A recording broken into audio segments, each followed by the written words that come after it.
Roman सभ्यता के पतन के बाद यूरोप एक बड़े बदलाव के दौर में प्रवेश करता है।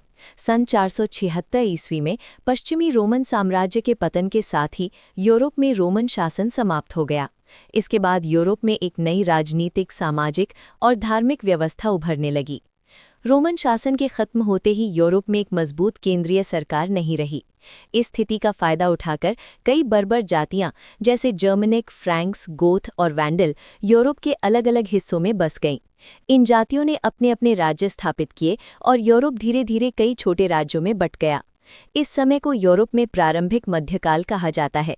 इसे अंधकार युग भी कहते हैं क्योंकि शिक्षा, विज्ञान और व्यापार बहुत पीछे चले गए थे। शहर उजड़ गए, सड़कें टूट गईं और लोग असुरक्षित जीवन जीने लगे। ऐसे हालात में यूरोपियों के जीवन में सामंतवाद की व्यवस्था विकसित हुई। इस व्यवस्था में राजा, सामंत और किसान होते थे। राजा जमीन सामंतों को देता था और सामंत किसान से काम करवाते थे। किसान मेहनत करता था लेकिन उसका जीवन बहुत कठिन था। इस पूरे समय में यूरोपियों के जीवन पर सबसे बड़ा प्रभाव ईसाई चर्च का था।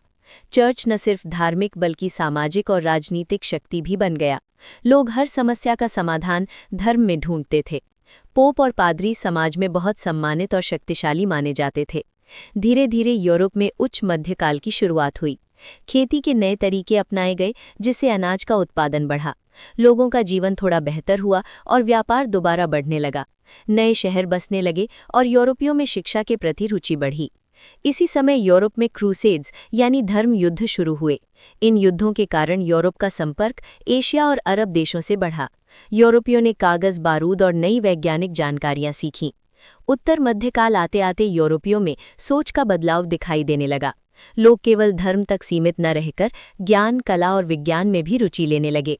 विश्वविद्यालयों की स्थापना हुई और नई शिक्षा प्रणाली विकसित हुई। इसी सोच से आगे चलकर पुनर्जागरण काल की शुरुआत हुई। इस काल में यूरोपियों ने प्राचीन ग्रीक और रोमन ज्ञान को फिर से अपनाया। चित्रकला, साहित्य, वास्तुकला और विज्ञान में बड़ी प्रगति हुई। पुनर्जागरण के बाद यूरोपियों ने समुद्री यात्राएं शुरू की। इसे खोजों का युग कहा जाता है। यूरोपियन नाविक नए देशों की खोज करने लगे और दुनिया से उनका संपर्क बढ़ा। इस प्रकार हम देखते हैं कि रोमन सभ्यता के पतन के बाद यूरोपियों ने अंधकार युग से निकलकर ज्ञान, विकास और आधुनिकता की ओर यात्रा की। यही यात्रा आगे चलकर आधुनिक यूरोप और आधुनिक दुनिया की नींव बनी।